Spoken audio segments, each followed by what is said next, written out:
We're going to learn about the differences between billing for fixed fee work versus time and materials work. So we're going to go over here and create a new work item, and we'll go to the accounting tab. You'll notice this one is set to billable, and it defaults to being fixed fee.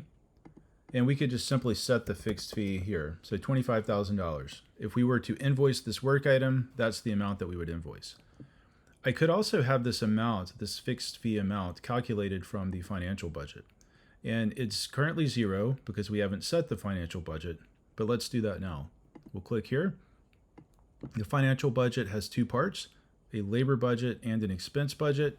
And you could just choose to use one of these. You just say 25,000, or if we have an expense budget, let's say 4,000, now we've got a $29,000 financial budget. So if we go back to billing, you can see that it is now pulled in that amount. Again, if we invoice this work item, that's the amount that would be invoiced.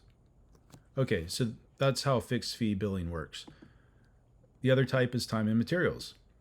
Now, when you select time and materials, you've got different options for your bill rate source. Right now it's set to variable, in which case the bill rate is being determined by the assignees for this work item. And we can see those assignees over here. So we'll click on the People tab. And right now we have Mark. Let's give him a work role, designer, maybe a time estimate. Now for Mark, we can choose to bill at his personal bill rate, which is $150 an hour. And these personal bill rates can be set in the admin section. We could also choose to bill at, let's say, his work role. Okay, so the work role rate for designer is $80 an hour. We could go over here and we could set a custom rate, $75 an hour. Now we could add other assignees as well. Let's say Josh, he's also a designer, 5 hours. That's his personal rate. Maybe we do work role rate. So you can add, again, as many assignees as you want. And these are the rates that will be used because we've set this to variable. Now we could also lock the rates, and that is the default. And what this does is it says that if the bill rates for work roles have changed, then we're not going to have those changes reflected on this work item. So it will stay static at whatever it's set here. Okay, of course you could turn that off. Now the other options here are fixed rate. So we could just say $100 an hour for anyone that logs time against this work item. Inherit. What this does is we could imagine that this is actually, let's say, a subtask inside of a parent task where we have set a bill rate. In which case, with inherit, it pulls in that parent task bill rate.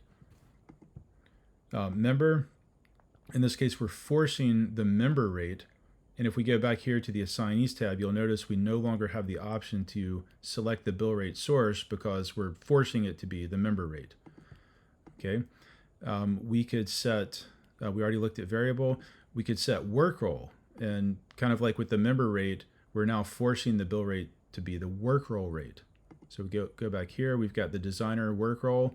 Again, we still don't see that bill rate source option because we're forcing it to be this rate.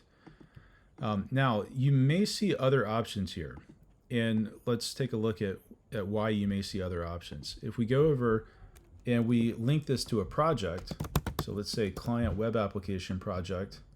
Now, if we go back to accounting, you'll notice it's pulling in the rate source from the project rate. So the project may have a fixed bill rate. Likewise, we also have the rate card option. And the reason we have this is because when we linked to that project, it had an account associated with it. And this account, or this client, happens to have a rate card, which we could choose to use for the rates. And we can click there to view the rate card if we want to see it. Now there is another option, and that is if we link this to a retainer. So maybe we link it to that retainer, and then we get back here, you'll notice it is now pulling in the retainer rate. So when you create retainers in Ravetree, you have the option to specify a fixed rate for the retainer. But of course, you could change that. So as you can see, there's a lot of options for controlling the bill rates when you have your work items set to time and materials.